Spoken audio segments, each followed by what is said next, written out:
Hi, wait, I'm a hamster now, in this economy? Anyways, update 3.22 and the sub-updates 0.1 and 0.2 have just been released, and this is big guys. In this video I'll be covering all of the new content that I know of, as well as how to get some highly requested badges, so let's jump straight into it.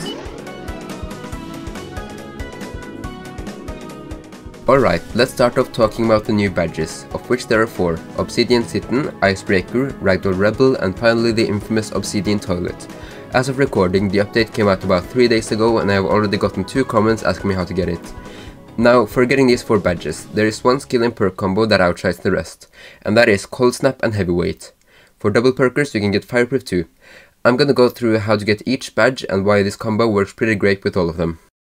First off, there's the easiest, Obsidian Sittin. All you have to do to get this is go to the Obsidian floor and use a freeze skill to freeze an Obsidian platform in the lava.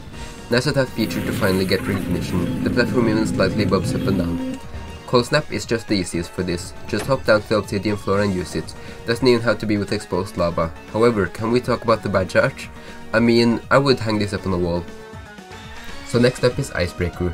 Now there is a myriad of skills that can break other players out of ice. If you want to be truly cruel, use Fireball to get the badge, but my best strategy is to pick up a fire shield, use Cold Snap to freeze someone and quickly run up to them to give them a warm hug, breaking them out of the ice you put them in. Third, we got the Ragdoll Rebel badge. This is pretty straightforward, just Ragdoll for an in-game minute. The problem is execution. This badge might take a couple rounds, but it's pretty easy to get in perspective if you're going for the Obsidian Toilet, so it's pretty simple.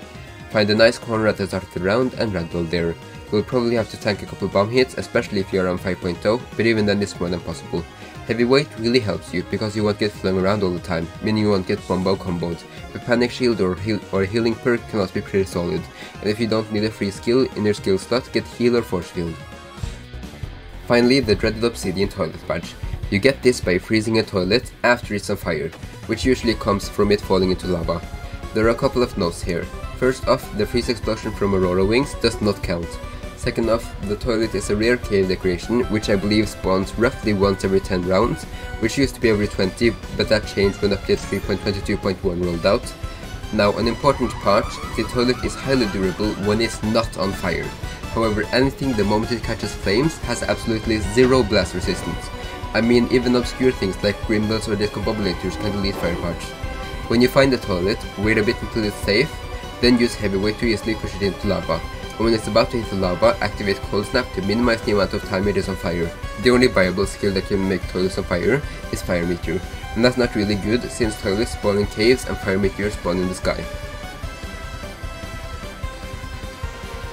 Alright, now for my favorite part of the update, the new bomb and the updated bombs. This update added the Naval mine, which spawns on the ground and flies upwards, connected with a rope to either the ground or even just loose parts. If its respectful part is destroyed, it will be freed, which allows it to just bounce around freely. This bomb is a touch-activated bomb. It can spawn from time to time or be part of the round's bomb palette. However, because it is touch-activated, it will not despawn and you can find it in caves. Disarming it gives 50 points and the bomb ignores bubble barriers. If the purple landmine was the devil, I would consider the Naval mine its counterpart Angel. It only explodes when the player touches it and deals only 25 damage.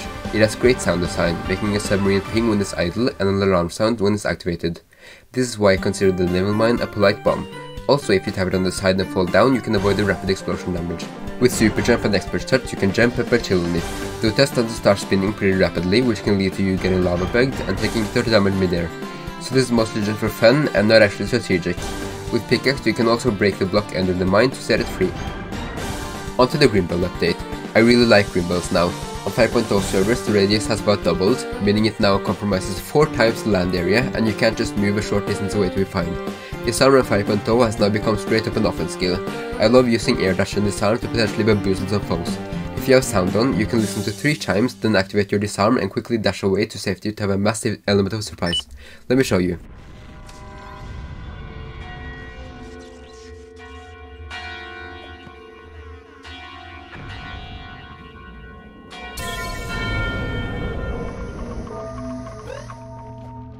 Now, the range is null. There's an awesome soulbind effect allowing you to easily see when you are in range and where the Grimbell is. It also puts a black border on you.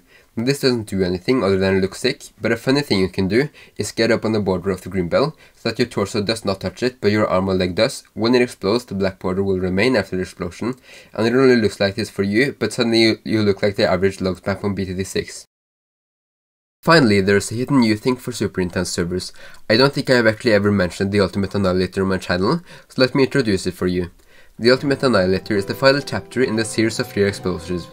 It used to spawn with the rate of 20 glitch nukes. It is the apex of destroyers, surpassing the Mega Destroyer by a mile. It will eat up a third of the entire map, and they are now much more common.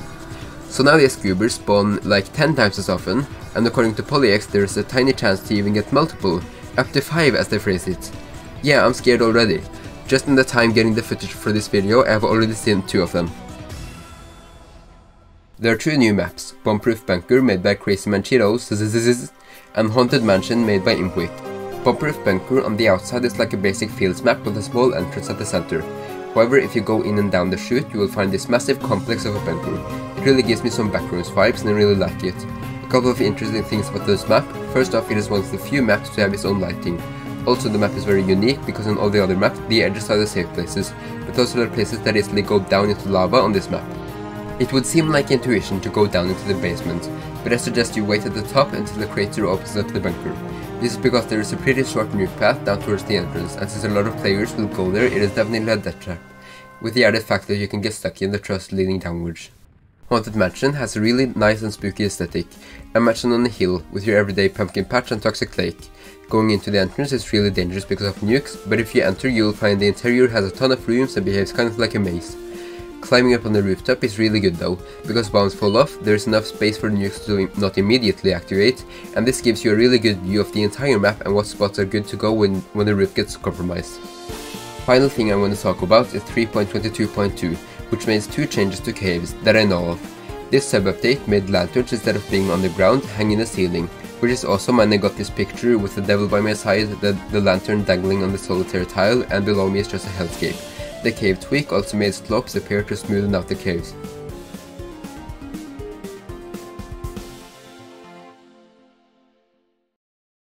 Thanks for watching. This is the first proper update video and I plan to make more for all the bigger updates. I have my own wild story about how it took me over 8 hours to get the Obsidian toilet, and in the meantime I got 2 golden UFOs, 1 intense UFO, an ultimate annihilator, a red and blue cave gem, but I'm saving this story for a later date, because I think it's pretty funny and deserves its own video.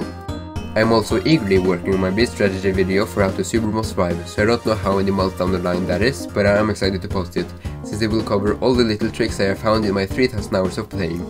But without further ado, stay tuned!